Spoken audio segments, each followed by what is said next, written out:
So basically, no matter which one of these explanations of the Fermi paradox is true, either it's irrelevant that we are about to invent a paperclip maximizing AI because we're about to be destroyed by something else or in a simulation, or we're definitely not about to invent a paperclip maximizing AI, either because we're really far away from the technology or because almost nobody does that. That's just not the way AI works. I am so convinced by this argument that it is actually, I used to believe there was like a 20% chance we all died because of an AI, or maybe even as high as a 50% chance, but it was a variable risk, as I've explained in other videos. I now think there's almost a 0% chance. A 0% chance, assuming we are not about to be killed by a Grabby AI somebody else invented. Now, it does bring up something interesting. If the reason we're not running into aliens is because infinite power and material generation is just incredibly easy and there's a terminal utility convergence function, then what are the aliens doing in the universe? Would you like to know more? Hi, Malcolm. How are you doing, my friend? So today we are going to do an episode, a bit of a preamble for an already filmed interview. So we did 2 interviews with Robin Hanson, and in one of them we discuss this theory.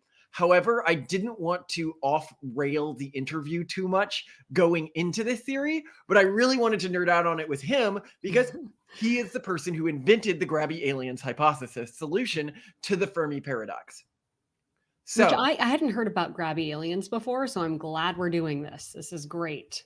yes, so we will use this episode to talk about the Fermi Paradox, the Grabby Alien Hypothesis, and how the Grabby Alien Hypothesis can be used through controlling one of the variables, i.e. the assumption that we are about to invent a paperclip maximizer AI that ends up fooming and killing us all, because that would be a Grabby alien definitionally. If you collapse that variable within the equation to today, then you can back calculate the probability of creating a paperclip maximizing AI.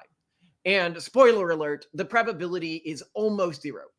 It basically means it is almost statistically impossible that we are about to create a paperclip maximizing AI, unless, with the 2 big caveats here, something in the universe that would make it irrelevant whether or not we created a paperclip maximizing AI is hiding other aliens from us, or we are in a simulation, which also would make it irrelevant that we're about to create a paperclip maximizing AI, or there is some filter to advanced life developing on a planet that we have already passed through that we don't realize that we have passed through. So those are the only ways that this isn't the case. But let's go into it because it is really easy. I just realized that some definitions may help here. We'll get into the Grabby Alien Hypothesis in a second, but the concept of a paperclip maximizing AI is the concept of an AI that is just trying to maximize some simplistic function. So in the concept, as it's laid out as a paperclip maximizer, it would be just make maximum number of paperclips, and then it just keeps making paperclips, and it starts turning the earth into paperclips, and it starts turning people into paperclips.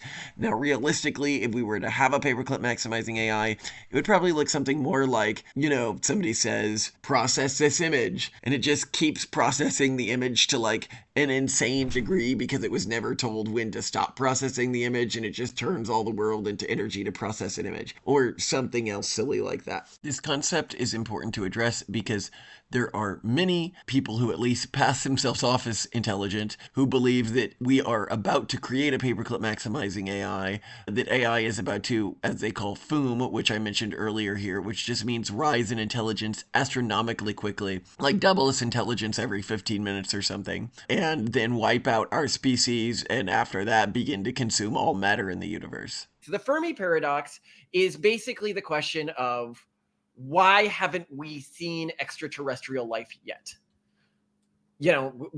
Like we kind of should have seen it already.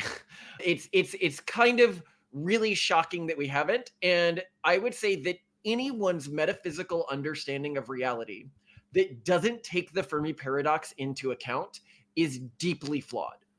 Because based on our understanding of physics today, our understanding of what our own species intends to do in the next 1,000, 2,000 years, our understanding of the filters our species has gone through. So we know how hard it was for life to evolve on this planet. And the answer is not very from what we can see. So I'll explain what I mean by that. Pretty because freaking a lot of cool. people, I'm really, really into, it's one of like my areas of like deep nerddom, theories for how the first life could have evolved on Earth. So there's a couple things to note. One isn't that important to this, which is life evolved on Earth almost as soon as it could. Now, a person may say, why isn't that this relevant? That would seem to indicate that it is very easy for life to evolve on a planet. Well, and here we have to get into the Grabby aliens theory. You're dealing with the anthropic principle here. Okay. Can you How define would the I word this? anthropic principle? Yeah, basically what it means is if you're asking like, look, it looks like Earth is almost a perfect planet for human life to evolve on it. Like it had liquid water, everything like that, right? Hmm. Except human life wouldn't have evolved without those things on a planet. A different kind of life would have evolved without those Sure, the things on kind the that doesn't need water, etc. right. So it's not really if life on Earth didn't evolve almost as soon as it could, well, then it would have been too late, and another alien would have wiped out and colonized this planet.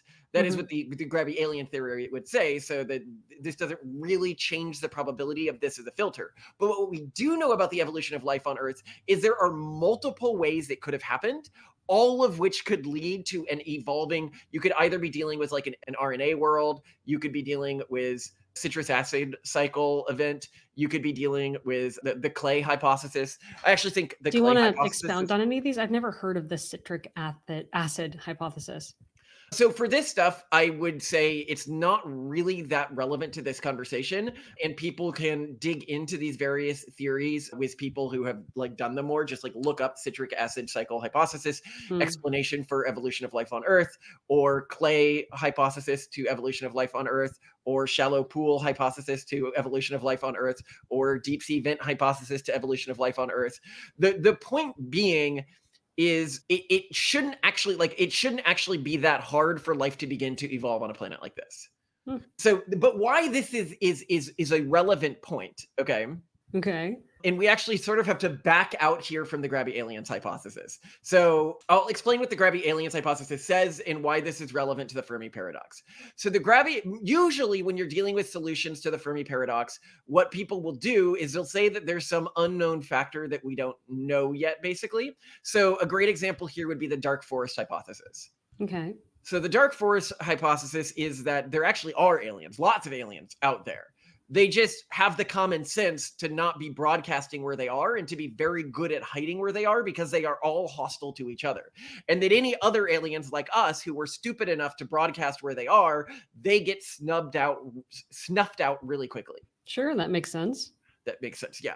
Okay. If the dark forest hypothesis is the explanation for why we are not seeing alien life out there, it is somewhat irrelevant whether or not we build a paperclip maximizing robot, because it means we're about to be snuffed out anyway, given how loud we've been, radio signal wise, sending out ships broadcasting about us, sending out signals. We have been a very loud species, and we could not defend against an interplanetary assault by a spacefaring species. Well, I right mean, in that case, you could actually argue it would be much better if we developed AGI as fast as possible, because maybe it can defend us, even if we cannot defend ourselves.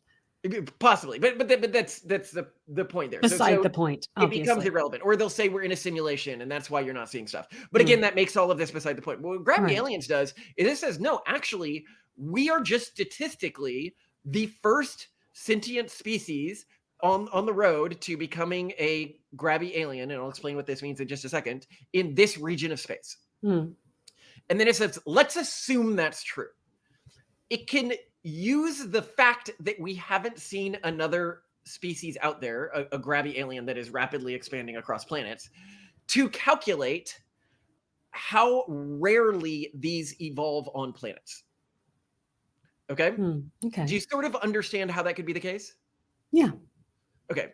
So in the Grabby aliens hypothesis, when you run this calculation, it turns out if that's why we haven't seen an alien yet, what it means is there are very hard filters, like something that makes it very low probability that a potentially habitable planet ends up evolving an alien that ends up spreading out like a Grabby alien, i.e., Mm, like a paperclip maximizer, one of these really loud things that's just going planet, use the resources on the planet, other planets, other planets, other And planets. even if it has already finished doing that, you've argued in other conversations we have had that you would see the signs of that. You would see the signs of the destroyed civilizations, etc. Its footprint. A grabby alien, or which a paperclip maximizer is. So it's just easy. If you're like, what does a grabby alien look like? A paperclip maximizer that's just going planet to planet, digesting the planets and then moving on. Or a human empire expanding through the universe. You know, we colonize a planet. Within 100 years, we get bored, or some people go and they try colonizing a new planet, you know. Even with our existing technology on Earth right now, like the speed of space travel right now, if we were expanding that way, we could conquer an entire galaxy within about 300 million years. So not that long when you're talking about like the age of the universe. This is a blindingly fast conquest. So once an alien turns grabby, it moves really quickly. Sure. And a lot of people think that we are like space travel constrained. We're really not. The reason why we don't space travel with our existing technology is because of like radiation damage to cells and the lifespan of a human. But like if an AI was space traveling, it could do pretty well with our existing technology in terms of getting to other planets, you know, using them then spreading. Okay. Anyway, so the Grabby Alien Hypothesis says that a species becomes grabby once in every million galaxies. Okay. Now, within every galaxy, there are around 400 or 500 million planets within the habitable zone. So the habitable zone is a distance away from a star where life could feasibly evolve. Okay. Now, this isn't saying that they have the other precursors for life, but what it means is that there are very frequently in space, it turns out, planets that are likely for life to evolve on them. I would estimate, like if I'm looking at everything all together, like the data that I've seen, there's probably about 10 million planets per galaxy that an intelligent species could evolve in. And then if you're talking about, well, you would only need this to happen, you've got to multiply that by 1 million for the 1 in a million galaxies where a species is turning grabby. Now, this is where it becomes preposterous that we are about to invent, if this is why we haven't seen aliens yet, why we are about to invent a grabby alien. We can look throughout Earth's history, as I did with sort of the first big filter, the evolution of life or the appearance of life first on this planet, and say, what's the probability of that event happening in any given habitable planet? Okay. For life appearing, my read is not only is it likely to appear, it could appear like one of 5 different ways. Okay. Even with the chemical composition of early Earth. Then you're looking at other things. Okay, what about multicellular life? What's the probability of that happening? Actually, really high. Really high. There's not like a big barrier that's preventing it from evolving, and it has many advantages over monocellular life, so you're almost always going to get it. Intelligence. How rare is intelligence to evolve? Not that rare, given that it has evolved multiple times on our own planet in very different species. I mean, you see intelligence in octopuses, in whales, see intelligence in crows, yeah. You see intelligence in humans. And then you could say, okay, but like human-like intelligence, right?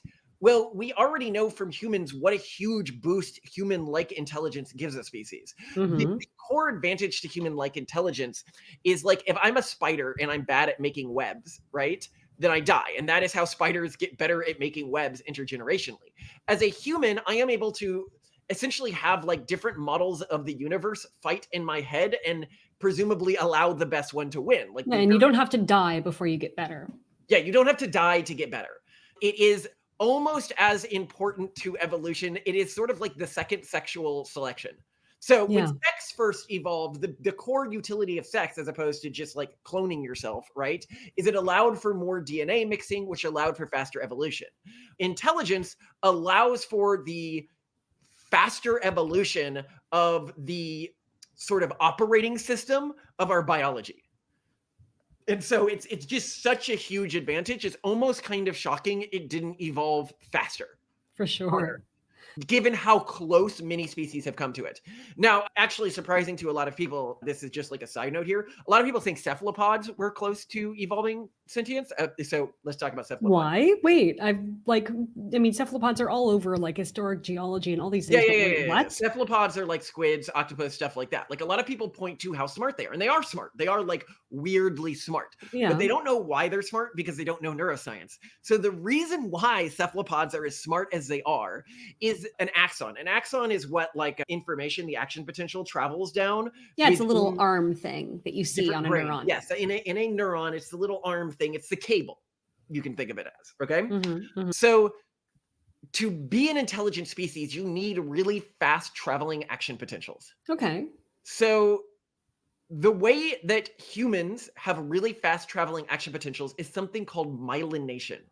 I'm not going to go fully into it, but it's a little physics trick where they put like a layer of fat intermittently around the axon, and it causes the action potential to jump between. It's It's like putting vegetable oil on your slip and slide.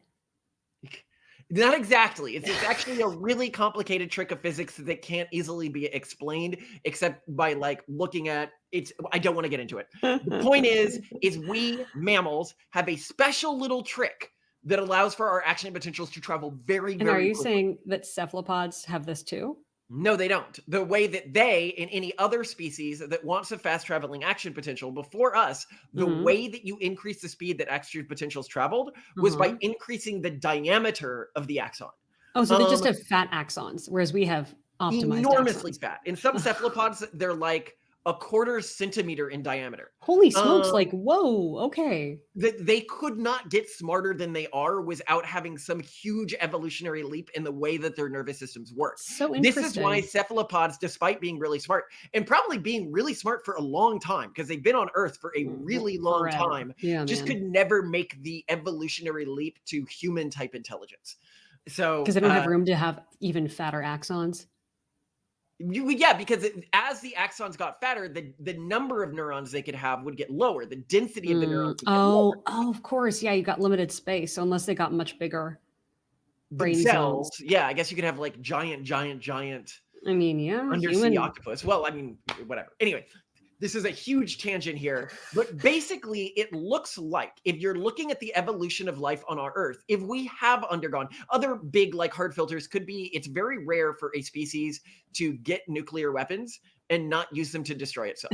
Because it's so fun. Right? Could turn out that almost every species does that. Or it could be that there's like one science experiment. Like a lot of people thought that maybe trying to find the hadron particle was the big super collider. That was It's the end. actually like all species, they get to a certain level of intelligence and a certain level of curiosity, and they can't help but trying to find hadrons. And then they create little black holes in their planets and they get yeah. and that really could be a filter. Like these are all potential filters.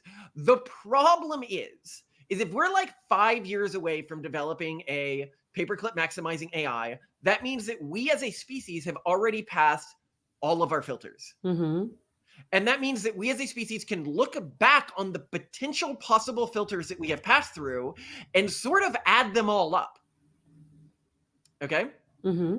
And when you do that, you don't get a number that comes even close to explaining why you would only see one Grabby alien per every million galaxies. In fact, it means that the probability of us being about now it could mean two things.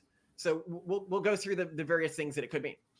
It could mean that we just are nowhere technologically close enough to develop a paperclip maximizing AI that is dangerous. That could become a Grabby alien. It could mean that.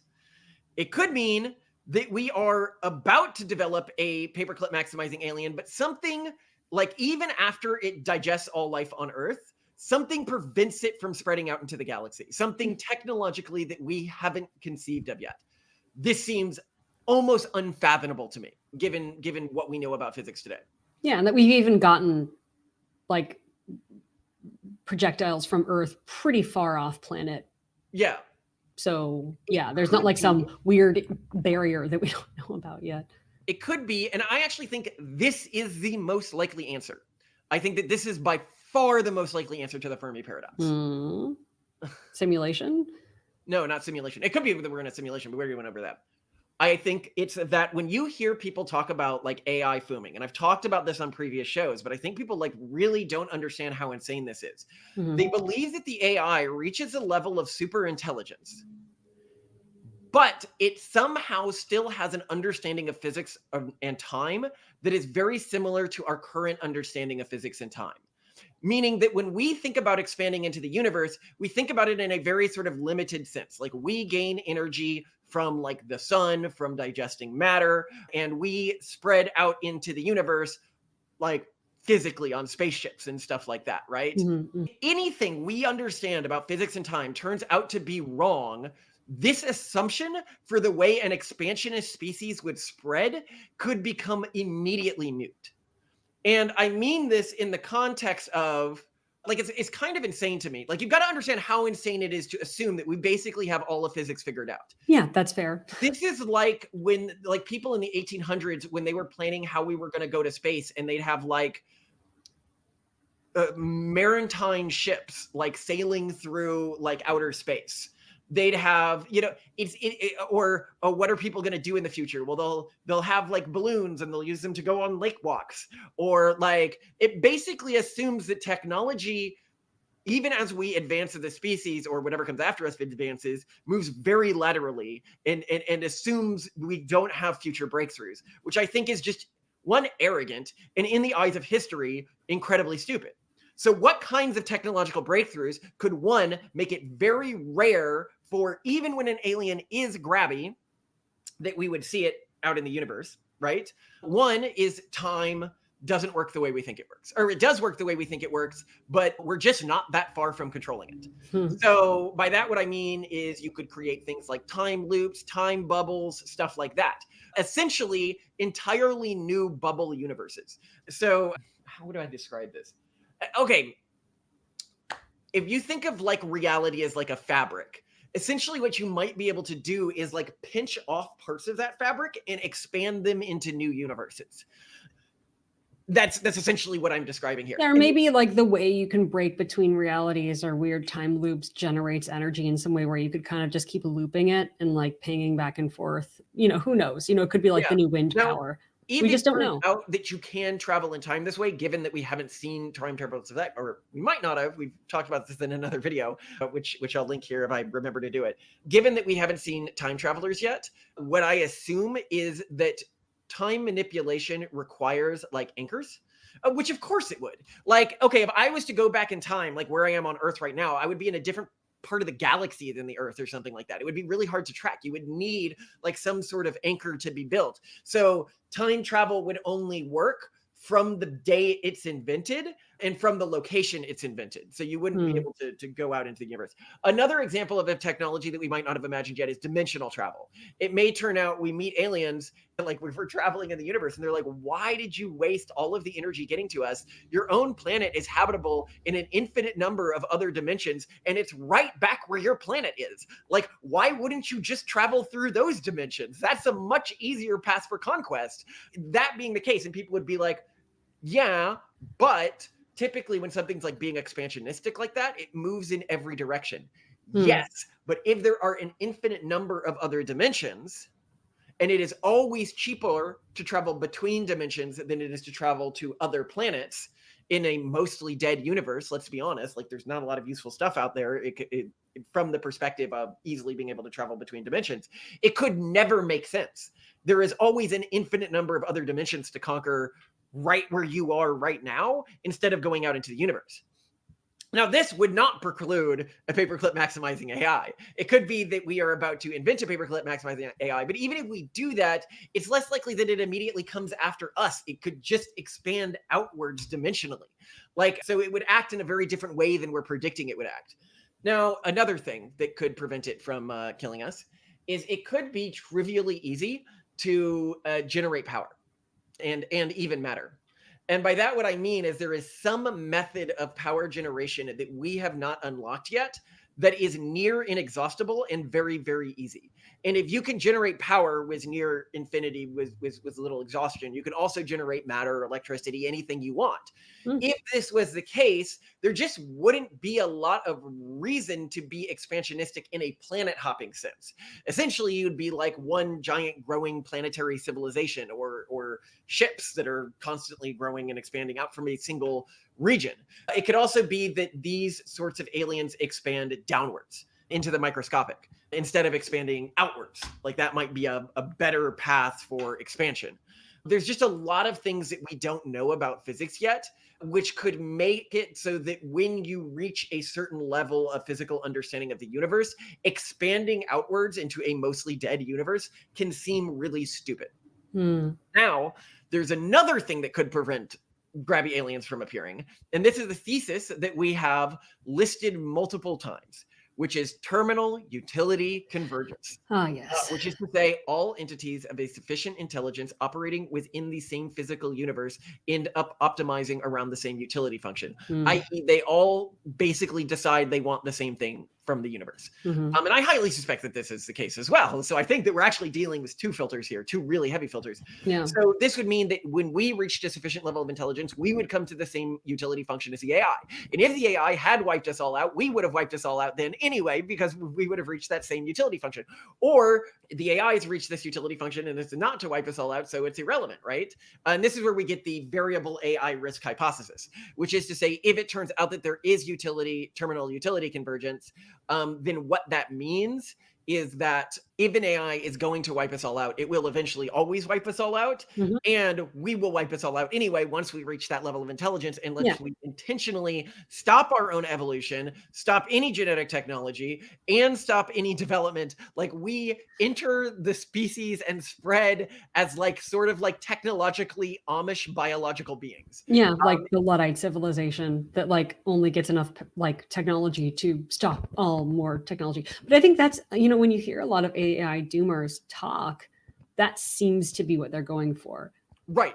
But it's irrelevant because another species would have invented. So if it's easy to make these grabby AIs, as easy as they think it is, then another species would have already invented one and we're about to be killed by it. We are about to encounter it anyway, so it's irrelevant.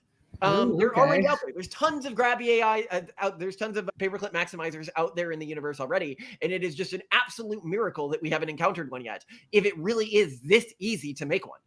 So basically, there's probably not one. Or now let's talk about why terminal utility convergence would mean that we're not seeing aliens. It would mean that every alien comes to the same purpose in life, basically. And that purpose is not just constant expansion. Now, a lot of people might be very surprised by this. So we've described how terminal utility convergence could happen. Like you have an AI that needs to subdivide its internal mental processes, and then they end up sort of competing with each other. One wins, blah, blah, blah, blah, blah. You can go to the video on that if you're interested in that. The point being, it's the one where we talked about like Eliezer Yudkowsky and the debate we had with him at a party. The point being that self-replication is actually like just maximizing self-replication is actually probably not the terminal utility convergence function. And if you want to know why on this, we talk more about it in the AI, what religion would an AI create video. But just in summation, humans can basically be thought of one outcome of a previous entity that was optimized around just replication, i.e. single-celled organisms, lower organisms, stuff like that. But we have outcompeted those organisms. I imagine it would be the same with AI. AIs that are optimized around just self-replication are in some way intrinsically outcompeted by AIs that are more sophisticated than that, or something about like choosing a harder utility function makes them more sophisticated, so they don't choose that utility function and they outcompete AIs that choose that utility function, which would be much more like viruses to them. A sci-fi that does a good job of going into this would be Stargate SG-1 with the replicators. The replicators are basically a paperclip maximizing AI, and one of the plot threads, eventually they get outcompeted by an iteration of themselves that is intellectually more sophisticated and wipes out these simpler forms of replicators. And that is what I assume is probably happening with AIs that model around this really simplistic self-replication optimization strategy. So if all of this is true, and it turns out that the optimized function isn't just conquer everything, then that might be why we don't see aliens doing that. So basically, no matter which one of these explanations of the Fermi paradox is true, either it's irrelevant that we are about to invent a paperclip maximizing AI because we're about to be destroyed by something else or in a simulation, or we're definitely not about to invent a paperclip maximizing AI, either because we're really far away from the technology or because almost nobody does that. That's just not the way AI works, which is something that we hypothesized in our previous videos. What are your thoughts, Simone? Checks out to me, but I may not be the best person in thinking about this, but I like that it gives a lot of hope. And yeah, it makes a lot of sense. I like how theory interdisciplinary it is, because I think a lot of people who talk about AI doomerism are really like on a track, kind of like how, when carts kind of get stuck in these like ruts in the mud, you just can't really get out of it or look at a larger picture. And the fact that this does look at a larger picture and look at quite a few things, biology, evolution, geological history, like the Fermi Paradox, the Grabby Alien Hypothesis, and AI development, seems more plausible to me than a lot of the reasoning that I see in AI doomerism arguments. Yeah, well, I am so convinced by this argument that it is actually, I used to believe there was like a 20% chance we all died because of an AI, or maybe even as high as a 50% chance, but it was a variable risk, as I've explained in other videos. I now think there's almost a 0% chance.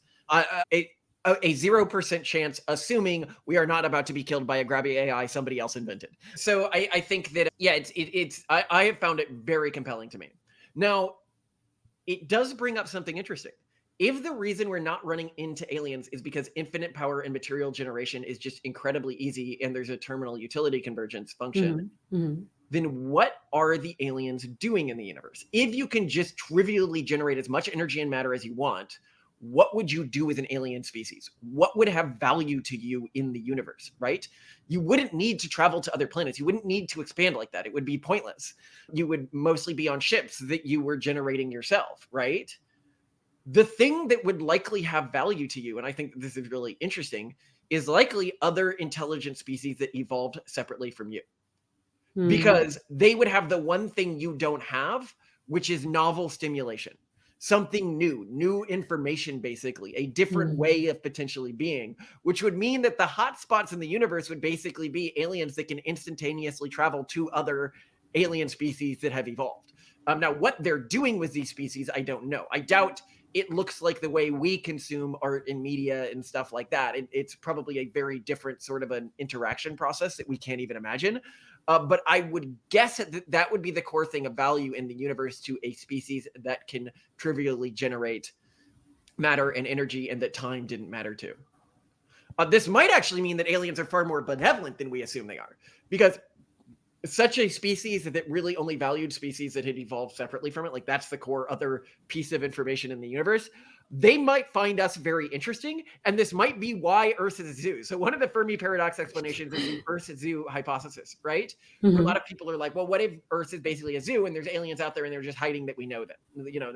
Think of it like Star Trek's like Prime Directive, right? This would actually give a logical explanation for that. I never thought of this before.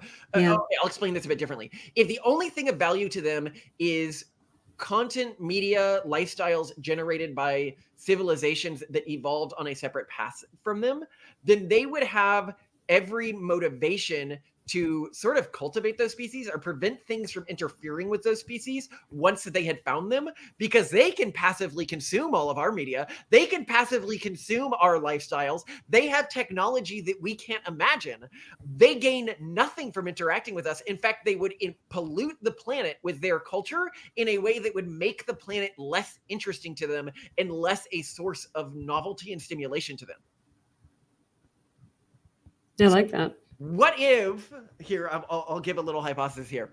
Okay, there was a paperclip maximizing civilization. They created paperclip maximizers before they reached a terminal utility convergence. But then later they reached a terminal utility convergence where Now this word doesn't really explain what it is, but they're bored with themselves, and so they went out into the universe and are now sort of nurturing other species and preventing them from knowing about each other, so that they don't cross-contaminate each other, so that they get the maximum amount of novelty in sort of the universe that they are tending. Because even if there was another alien species on Mars, they would prevent us from knowing about it because it would cross-contaminate our cultures, making each culture less diverse and less interesting. Yeah, which would be a bummer, not as entertaining. Very interesting. I never thought about this before. Yeah, yeah. It's more fun than a simulation hypothesis. Definitely more fun. Because if you can sneak out, theoretically, yeah, you can discover this amazing universe. The thing about simulation hypothesis, for people who don't know, simulation hypothesis, we're just in a computer simulation, and the way that people argue for this is, well, if you could simulate our reality, which it already appears you probably could, that there would be a motivation to just simulate it, as many times as you could, thousands of times. And then within those simulations, you could simulate it potentially.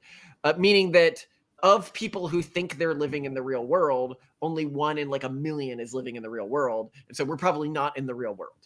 The problem is I just don't really care if we're in a simulation that much. I think that it doesn't really change what we're doing.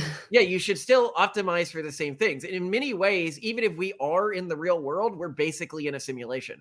By that, what I mean is if we are in the real world, then we are like the matter, the rules of the universe are basically, you can think of it as the code, right? Like it's the mathematical rules upon which the data points in the system are interacting. And we are the emergent property of all of these things. Therefore, we're not, like, if you can't tell the difference between being in the real world and being in a simulation, then it's irrelevant whether or not you're in the real world or in a simulation. You should still be optimizing for the same things. Yep, basically. So don't stress, people. The robots, they're not going to kill us all, probably. And if you're in a simulation, your life still has meaning. Yeah, maybe get outside, do something that you care about, have fun, like actually invest in the future, because there probably will be one. Yeah. Simulated or not. Or we're about to be horribly digested by a grabby AI that was created millions of years ago by another species far, far away. Yeah, but if so, that was going to happen anyway. You should enjoy, what you have while you have it. All right. Love you, Simone. I love you too. Gorgeous.